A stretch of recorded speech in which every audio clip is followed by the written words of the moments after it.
G'day and welcome back to the channel. I read in the news that someone with a drone deliberately tried to knock a Piper aircraft out of the sky in the UK. And if I read it in the news, it must be true. Or is it?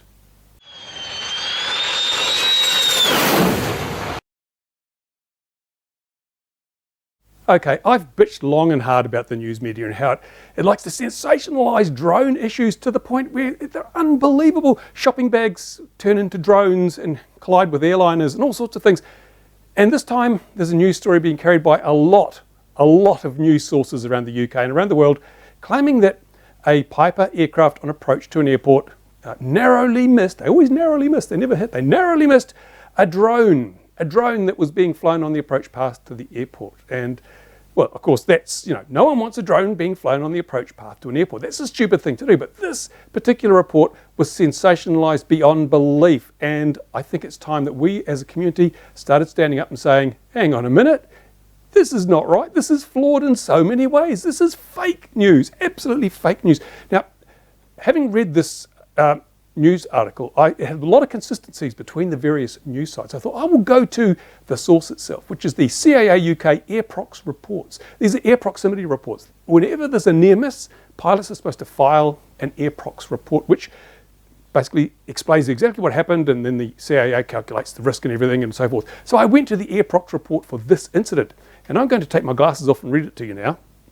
It says the PA31 pilot reports that he was on final approach to Northolt when he saw what he thought initially was a helium balloon floating towards the aircraft. He lost sight of it under the nose and looked down the wing and identified it as a small white drone of the lightweight hobbyist type. It was about 20 feet below the aircraft as he passed over it. He reported that he had no doubt that it was being deliberately flown under the flight path in an attempt to collide with an aircraft. Well, okay, let's just stop there, shall we?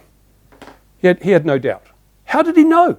Had he spoken to the drone operator? How can he possibly work out that this was a deliberate act to try and hit an aircraft simply because he saw a drone on the approach path? Now, I'm sorry, but you can understand, however, a pilot's on approach and he sees something he doesn't recognise. It could be a danger to him and his passengers. Of course, you're going to get upset. You're going to get flustered. You're going to make wild assumptions. And of course, assumption du jour is it's a drone and it's trying to knock me out of the sky. Well, I'm sorry, but the pilot of the PA31 is bullshitting. If he thinks he knows that that drone was there to knock him out of the sky, you're not that important, trust me.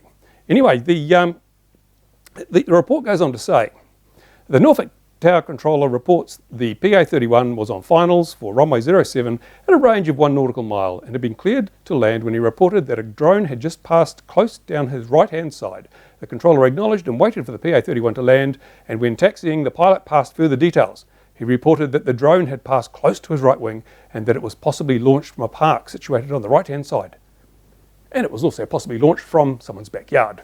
And it was also possibly launched from the roof of a car or the boot of a car, or was possibly launched from anywhere. So you don't know. Again, let's just assume, and when you assume, you make an ass out of you and me. This pilot has drawn such long bows on everything. How can we believe it? And of course the media, this is fodder for the media. The media goes through these air prox reports looking for something to sensationalise beyond all belief, and they found it in this report. Oh my God, this pilot was nearly killed by someone trying to knock him out of the sky with their drone. That is a simple assumption. It's not even a credible assumption on the part of the pilot, and the media has taken this and run with it. And as a result, anyone that flies anything, because they're all drones, are tarred with the same brush, and we are vilified by this media. And the media is not out there to report the news. I think everyone now realises that the era when we had dedicated journalists checking their facts and questioning statements made by people, it's long gone, absolutely long gone. And you can understand the Daily Mail, the sensationalist rag, the Daily Mail. It just wants to get, stories out there and get clicks on eyeballs. What about these other publications here that published this news story? None of them checked the facts. None of them bothered to do due diligence and actually do journalism. No, they got a story from AP and said, well, whatever it is, whoever published the story, they said, let's just publish it. We buy it for so much money, we can get 5 times that out of the advertising. Let's go. We're not a news organisation. We're just here to entertain people. And that's what they're doing, because there are always people out there who are not happy unless they're unhappy. And what's more outrageous than someone using a drone to spy on people who are sunbathing, to peek through people's windows, to annoy people, to try and knock Piper PA31s out of the sky. Oh, so there we go. This is the big problem as a community, and it's not just the droner community, it's everybody. We're all being tarred with the same brush, as I say. This is the big problem we're going to have to deal with, and if we don't deal with it, it will help be the death of the hobby. I find it interesting that virtually all the stories that were carried, all the papers that carried the story, included a note that there was now a survey underway requesting that people go and make submissions. Anyone who reads this news story is going to go and say, ban them, yes, give the police the right to clamp down and impose huge fines on them, which is, probably exactly what they want. So as a community, if we don't go out there and do that survey and fill it in and put our point of view, then we're just going to get completely, or the UK members of our community are going to get completely washed up on the beach. They're going to get thrown under the bus along with the droners. It's not good at all. And if you read a news story somewhere, and it's full of obvious facts and just rubbish bullshit like this, excuse my French, the shit de bull. If it's full of crap like this, then you need to make a comment on that story if they allow comments, or write to the person, email the person who wrote the story or the editor and challenge the facts and come up with evidence like, things like this. It's just a pilot's opinion. It's not fact. It's just a pilot's opinion. But the headlines imply that this was fact. Not good enough. So we need to challenge the media on this. If we don't, they'll ride roughshod all over us. And we also need, I've said this so many times, we need an organisation, the International Flying Model Association, or whatever you want to call it, or the whatever.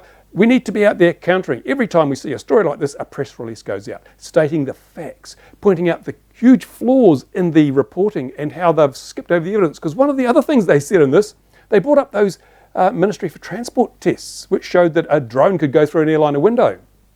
And we all know those tests were crap. They were basically, they were fudged. They were faked to show that when they couldn't actually fire a drone through an airliner window, they got the heavy bits and made them into a bullet and fired that at the window. No, that's not representative at all. And they won't release the details of that test. They won't release them because it would show that that test was completely rigged. Yet it's being quoted in this news story as evidence of how one of these drones could bring down an airliner. Not good enough, not good enough at all. We need to get off our bums and do something here, or we're all going to find ourselves looking for a new hobby. Honestly, it is really going to get that bad if we're not careful. So there you go. Just my little rant for today. Another rant. I haven't had a rant for a while, have I? But this is not good. And we're going to see a lot more of this crap, not reporting, hysteria from the media, and pilots who make ridiculous claims. Remember this guy? Remember this incident here? We've heard no more about that. There's been no evidence whatsoever found that this is the guy that suggested that a drone smashed through the windscreen on his Foxbat microlight aircraft and caused him to crash into a paddock. And there was no evidence at all. It was just his opinion. Just like this pilot of this PA31, it was just his opinion that the drone was trying to knock aircraft out of the sky. This guy, we've heard nothing more from him. No apologies to the drone community because not one single shred of evidence has been found that that aircraft was hit by a drone. In fact, word on the ground around here is that people are saying that the owner of that aircraft had already ordered a new windscreen before the incident. Why the hell would you do that? How many pilots order new windscreens just on the off chance that the existing one's going to get hit by a drone? It doesn't happen like that. The CAA report makes no reference to the drone and nothing else has been heard. But the media, where are they? Why haven't they followed up? Why haven't they said, well, we originally reported this as a drone strike, but it appears now that it wasn't a drone at all? No, they're not interested. That doesn't sell papers. It doesn't get eyeballs on pages. It's not hysteria. It's not sensational. It doesn't suit the agenda of the day. So it's our job to protect our hobby, and that means more than just going out and flying on a Sunday. It means taking an active role in correcting the blatant misrepresentations made by the media and by pilots when necessary. We know when pilots draw the long bow, we've got to haul them back into line and say, no, you cannot assume that. No. Any more than the drone operator could say that plane was simply trying to knock his drone out of the sky. Yeah, that's it. That would be equally as stupid. That's if there was a drone at all, because as we know, it could have been a shopping bag. There you go. Comments, questions in the usual place. And don't worry, more actual flying videos coming up soon, but had to have a rant. It's a wet, rainy day. Thanks for watching. Bye for now.